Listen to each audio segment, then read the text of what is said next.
हम आपको पंजीकृत वैट करदाताओं का यूजर नेम और पासवर्ड बनाना तथा जीएसटी सिस्टम पोर्टल पर उससे लॉगिन करना यहाँ बता रहे हैं। जीएसटी सिस्टम पोर्टल पर जाने पर आपको जीएसटीएन होम पेज दिखाई देगा।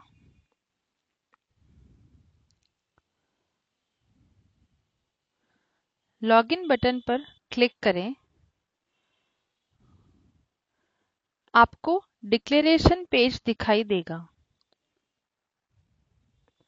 डिक्लेरेशन चेकबॉक्स को टिक करें तथा कंटिन्यू बटन पर क्लिक करें, जिससे कि आपको लॉगिन पेज दिखाई देगा। यूजर नेम व पासवर्ड आपको ईमेल द्वारा या राज्य के कर विभाग द्वारा भिजवाया गया होगा। वही यूजर नेम व पासवर्ड यथास्थान भरें।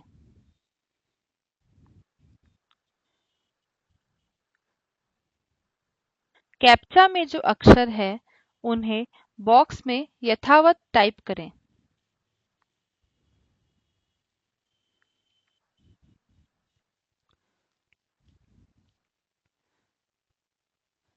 अब लॉगिन बटन पर क्लिक करें। प्रोविजनल आईडी वेरिफिकेशन पेज दिखाई देगा।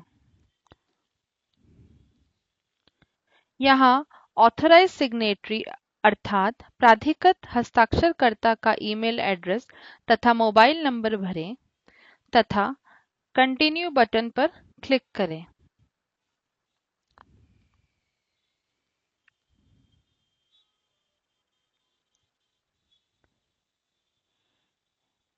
इससे आपको ओटीपी वेरिफिकेशन पेज दिखाई देगा।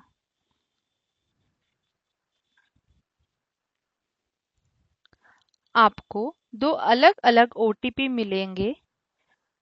अपनी ईमेल आईडी से ईमेल ओटीपी तथा मोबाइल के मैसेज बॉक्स से मोबाइल ओटीपी देखकर यहाँ यथास्थान भरें। ईमेल ओटीपी के सामने ईमेल ओटीपी तथा मोबाइल ओटीपी के सामने मोबाइल ओटीपी। अगर ओटीपी नहीं मिला हो तो दोबारा मंगवाने के लिए रीसेंड ओटीपी बटन पर क्लिक करें। आपके ओटीपी कृपया किसी के भी साथ शेयर न करें। ओटीपी भरने के बाद कंटिन्यू बटन पर क्लिक करें। अब आप नए क्रेडेंशियल्स पेज पर आ गए हैं। अपने लिए नया यूजर नेम तथा पासवर्ड बनाते समय दिशा निर्देशों का ध्यान रखें। अब यही पासवर्ड आपको आगे में लॉगिन करने के लिए काम आएगा। कंफर्म पासवर्ड में वही पासवर्ड दोबारा टाइप करें। कंटिन्यू बटन पर क्लिक करें। सिक्योरिटी क्वेश्चंस पेज दिखाई देगा। यहाँ 5 सवाल हैं। सभी प्रश्नों का उत्तर देना अनिवार्य है। उत्तर ध्यान से भरें, क्योंकि यही आपको भविष्य में अगर आप पासवर्ड भूल जाते हैं तो सिक्योरिटी क्वेश्चन और सही उत्तर देने में पासवर्ड प्राप्त कर पाएंगे। सबमिट बटन क्लिक करें।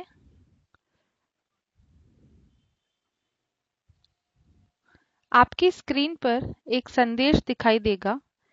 User ID and password have been successfully created, अर्थात आपका नया यूजर आईडी और पासवर्ड बन गए हैं। अब इनसे लॉगिन करें। अब आपका एनरोलमेंट एप्लीकेशन भरने के लिए जीएसटी सिस्टम पोर्टल पर लॉगिन करें। यहाँ आपके द्वारा बनाया गया यूजर नेम और पासवर्ड भरें। कैप्चा टेक्स्ट में यथावत टेक्स्ट भरें।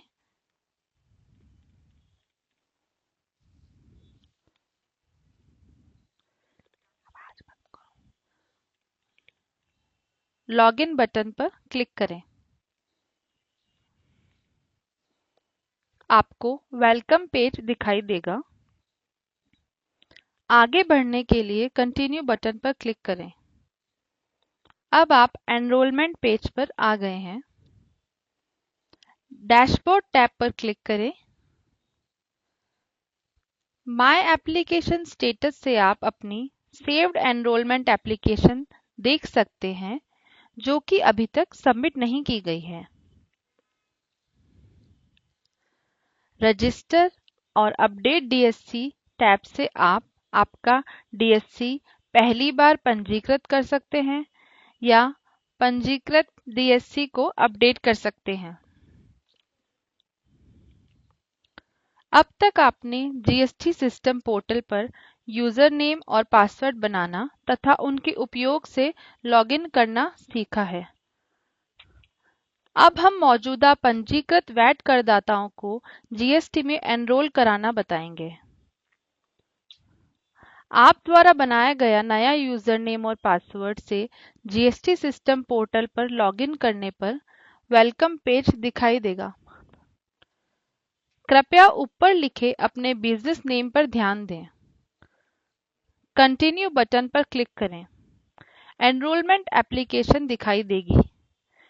इस पेज पर बहुत से टैब्स हैं। सभी टैब्स में सही सूचना भरें। आपकी सुविधा के लिए कुछ जरूरी टैब्स भरे जा रहे हैं।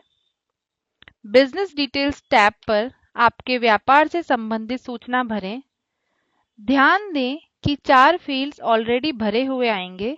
Legal name of business as per PAN, legal name of business as per current tax act, PAN of business और स्टेट ज्यूरिसडिक्शन और ward circle sector drop down list में से सही चयन करें। इसके लिए आप वैट रजिस्ट्रेशन सर्टिफिकेट की मदद ले सकते हैं। प्रमोटर्स और पार्टनर्स टैब पेज पर आपके व्यावसायिक स्टेक होल्डर अर्थात हितधारकों की सूचना भरनी है।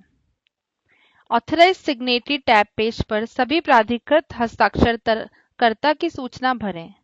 ध्यान रखिए कि प्राइमरी या प्राथमिक प्राधिकृत हस्ताक्षरकर्ता की सूचना भरते समय यहाँ प्राइमरी ऑथराइज सिग्नेटरी के चेकबॉक्स पर टिक करें। Principal place of business tab page में मुख्य व्यवसाय स्थल की सूचना भरें। इसी प्रकार additional place of business tab में अतिरिक्त व्यवसाय स्थल की जानकारी भरें। Goods and service tab page में आपको उन वस्तुओं की HSN कोड भरने हैं जिनमें आप व्यवसाय करते हैं। अगर आप किसी वस्तु का HSN कोड नहीं जानते हैं तो सर्च बटन पर क्लिक करें तथा HSN कोड की लिस्ट प्राप्त करें। बैंक अकाउंट्स टैब पेज पर आपको उस बैंक अकाउंट की जानकारी भरनी है जो कि आपके व्यापारिक लेन देन में काम आएगा। वेरिफिकेशन टैब पेज पर वेरिफिकेशन ऑप्शन चुनें तथा पूछी गई जानकारी भरें। आप इस एनरोलमेंट को पंजीकृत डीएससी का उपयोग करके इलेक्ट्रॉनिकली साइन कर सकते हैं। इसके लिए डीएससी बटन पर क्लिक करें जिससे कि आप डीएससी चुनने तथा साइन करने वाले पेज को देख पाएंगे, या फिर आप ई साइन बटन पर क्लिक करें। इससे भी आप एनरोलमेंट एप्लीकेशन को इलेक्ट्रॉनिकली साइन कर पाएंगे। आखिर में एनरोलमेंट एप्लीकेशन पूर्ण करने के लिए सबमिट बटन क्लिक करें। आपकी एप्लीकेशन पूर्णतः भरी जा चुकी है। हमने आपको आज वैट व्यवहारियों को जीएसटी में एनरोल करने की प्रक्रिया सिखाई है।